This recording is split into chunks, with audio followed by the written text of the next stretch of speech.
Really struggled with the gospel, to the homily today, because there's so much powerful stuff in here, so many things to say, and I know I only have 30 or 40 minutes to preach,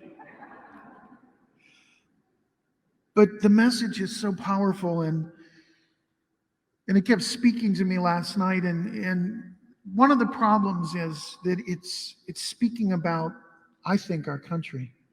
The vineyard of the Lord is the house of Israel. The vineyard of the Lord is Franklin Park. The vineyard of the Lord is the United States. And what have we done to his vineyard? That first reading from Isaiah talks about how God prepared a land flowing with milk and honey for his chosen people, a royal people, the people of Israel. They wandered in the desert, and he led them into the land of the Canaanites and the Hittites and the Jebusites. It was a land that for generations they cultivated the vineyards and the grapes and the pomegranates and all of the fruits and the melons. And everything was ready for them. They just could walk in. And before they crossed the Jordan to go and take possession of the land, Moses died. And Joshua, who was his sidekick from the time he was a teenager, was commissioned by God to go and to lead the nation of Israel to take over these lands that were inhabited by these other people. And the Lord promised him, if you follow my laws, not diverging from them, staying on the path of righteousness, I will go before you, and no matter who you come up against, no matter how big the Canaanites are, no matter how big the people that you're challenging are, how many there are, you will win, because the Lord your God will battle before you. And they went in and they took over all of these very fertile lands. And then a generation or two later, they forgot who led them there. They forgot that God took care of them. They just let it go to waste. They started worshiping false gods and forgetting about God, and things went very badly for them. The Babylonians came in and crushed them. Jesus tells a similar story.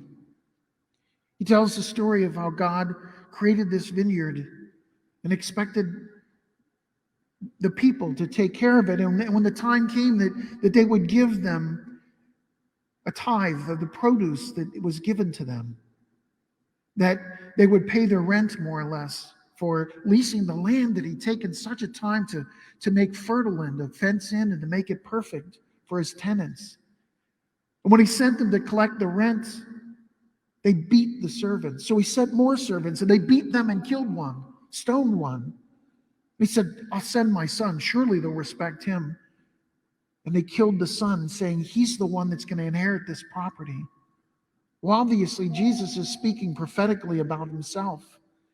He went to the kingdom of Israel to reclaim his kingdom, his father's kingdom, and they killed him. I can't help but wonder how God must be disappointed in us. We're not supposed to talk about politics in the laws that establish the United States. They said that there should always be a separation of church and state, but it wasn't to protect the state from the church.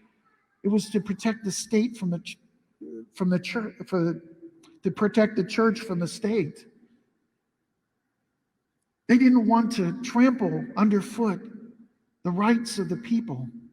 And over the years, all of these things have become so politicized.